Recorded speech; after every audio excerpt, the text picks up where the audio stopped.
Hello, friend. This is Evangelist Mike McCurry, your host. Thank you so much for being a part of our listening audience today. I'd like to ask you, if you would, to grab your Bible. We are going to return to 1 Kings chapter 17. If you're unfamiliar with this subject matter that we have been dwelling on for the last week or so, it can be summed up with these two words: something's missing. Something's missing. And our goal through this study of the life of Elijah for just a few more days is to find that something that's missing. 1 Kings 17, join me there if you would. On behalf of my wife and my family, I'd like to say thank you so much for your support, both prayerfully and financially, of Bible Tracts Incorporated. We had the opportunity not long ago to drive to a distant state as a family, and myself, my wife, my two little girls, and we got to be a part of a large gospel effort. We saw over 100 people profess to know Christ as a result of the services that occurred that day, and we're so excited for the fact that you are partners with us, co-laborers with us for the gospel's sake, not only on the evangelism trail, but also in my position as the executive director of Bible Tracts Incorporated. It truly means so much to us that you would partner with us that way. I take the opportunity when I'm able to call those folks that are so kind to donate to us financially, or even just use our tracts, and let them know how much they mean to us. And I'd love to correspond with you as well. If you're unfamiliar with Bible Tracts and maybe you have a question about who we are, what we do, I can sum that up in short in just a moment and give you a short biography of our ministry, but I'd love to hear from you personally. I'd love for you to text me, if you would, 309-316-7240. Again, that's 309-316-7240. As to who we are, this ministry of Bible Tracts Incorporated, of course, was founded by evangelist Paul Levine some 80-odd years ago, and to God be the glory, we've put out over 500 million, that's 500 million with a B, 500 million gospel tracts all over the world. There's a map as you walk into our offices, and someone drew my attention back to it. We had someone visiting for just a moment and said, look at all those countries, and I saw it with fresh eyes for just a moment and saw over 170 different countries. They each had a little pin or a little sticker there denoting that we've sent tracts there. I saw that map being a little bit older. It's been there for a few years, but it said that we've sent over 7 million gospel tracts into the country of Russia alone. Friend, there's so much more to do still, though, and we're proud that we get to do it alongside you. If you're unfamiliar with our ministry, or maybe you have not received gospel tracts from us in a while and you need a resupply, or the Lord is pricking your heart and you know that you need to start using gospel tracts more often. Had the chance today to give out a gospel tract to someone coming through our offices once again, and I'd love for you to take part in what God can do through your life, your ministry. Your impact oftentimes is only inhibited by your imagination. I'll say that one more time.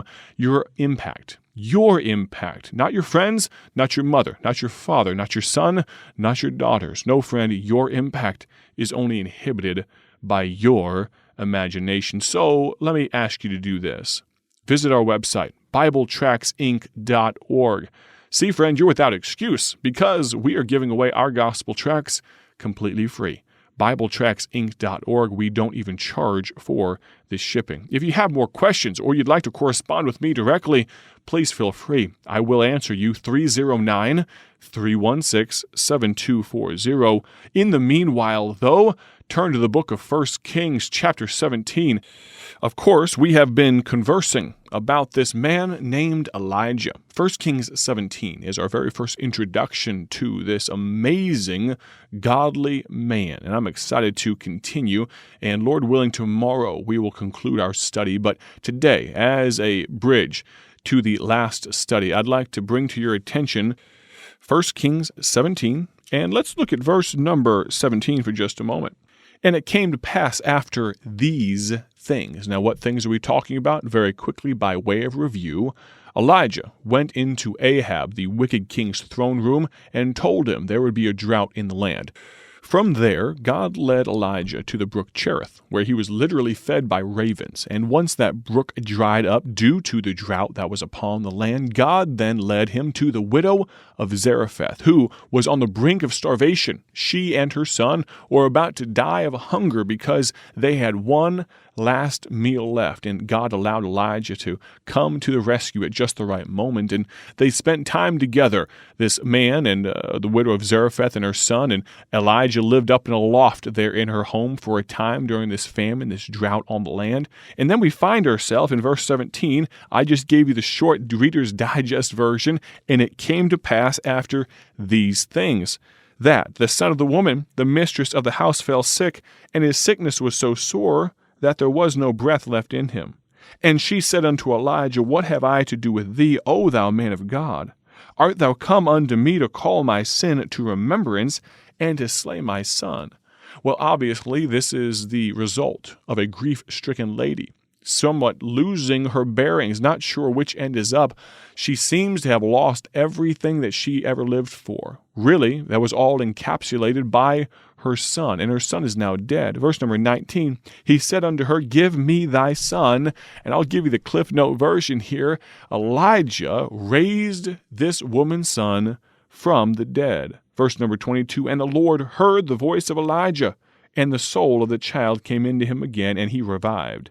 And Elijah took the child, and brought him down out of the chamber into the house, and delivered him unto his mother. And Elijah said, See, thy son liveth. And the woman said to Elijah, Now, N-O-W,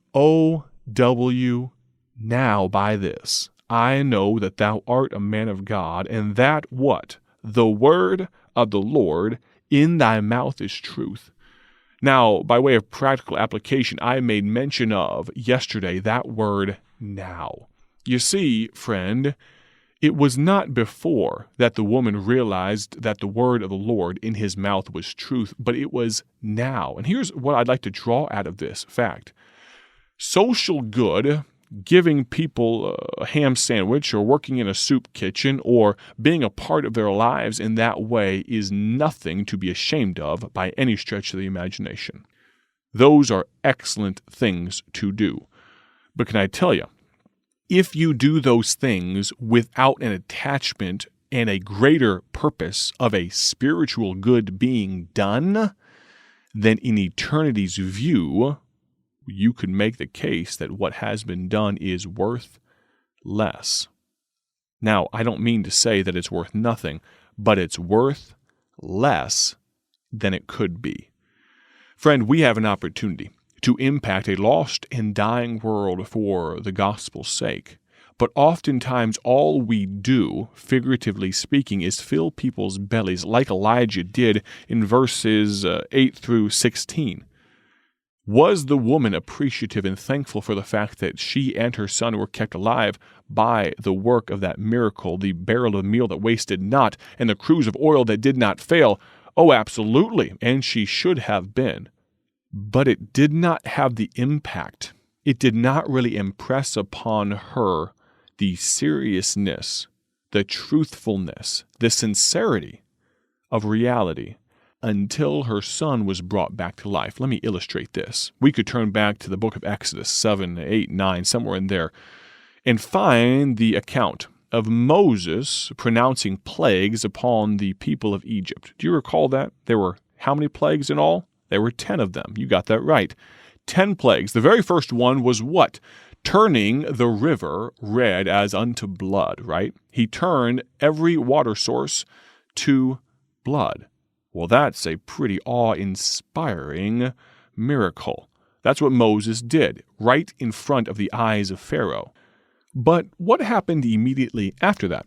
Well, the scribes, the magicians, the soothsayers of Egypt found some water that had not been turned into blood, and they brought it to Pharaoh. And in their own way, whether they used food coloring or some sort of sorcery, they turned that water also into blood, kind of in a, well, you can do it and so can we type of gesture to Moses.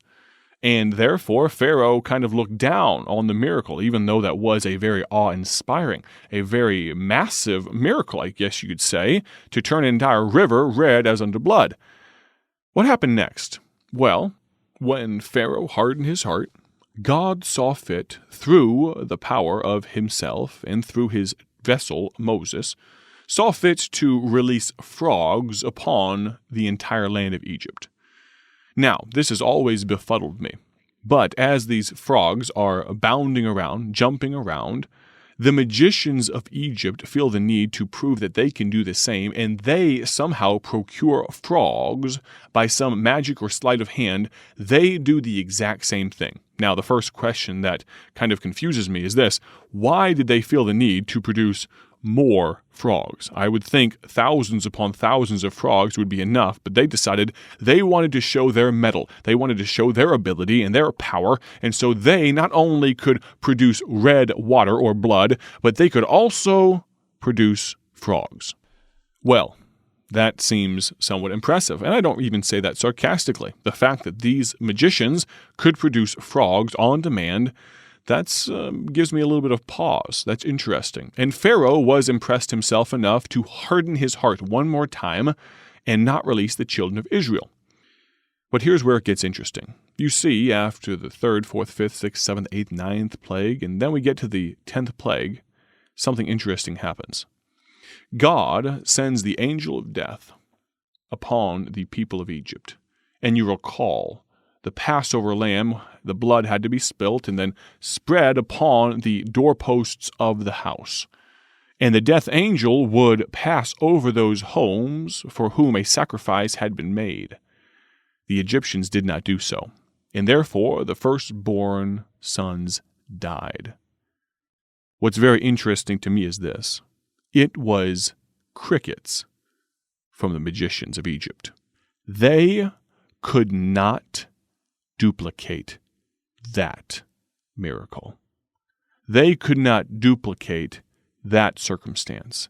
You see, friend, here's why. Only Jehovah God has power over life and death. We can do amazing things in and of our own intellect, our own charisma, our own personalities, our own vim and vigor. We can do things as humanity, as mankind, that boggle our minds. But at the end of the day, life is but a vapor, and every breath is a gift from God. The sooner we start remembering that, the better off we will be. Can I tell you, friend? That woman, the widow of Zarephath, she said, "Now by this I know," because a full belly does not equate to power over life and death. We're going to conclude this study tomorrow. Please don't go anywhere. Join us again on the Bible Tract Echoes radio broadcast. God bless. Thank you for joining us today for Bible Tract Echoes, a ministry of Bible Tracts Incorporated. If you would like to receive a free sample packet of all of our tracts, you can contact us by calling 309-828-6888. That's 309-828-6888. Our mailing address is P.O. Box 188, Bloomington, Illinois, 61702. A faster way to contact us is to go to our website at BibleTractsInc.org. That's BibleTractsInc.org. There you will find more information about our ministry and details on how you can support Bible Tracts Incorporated. Thanks for listening, and may the Lord richly bless you as you serve Him.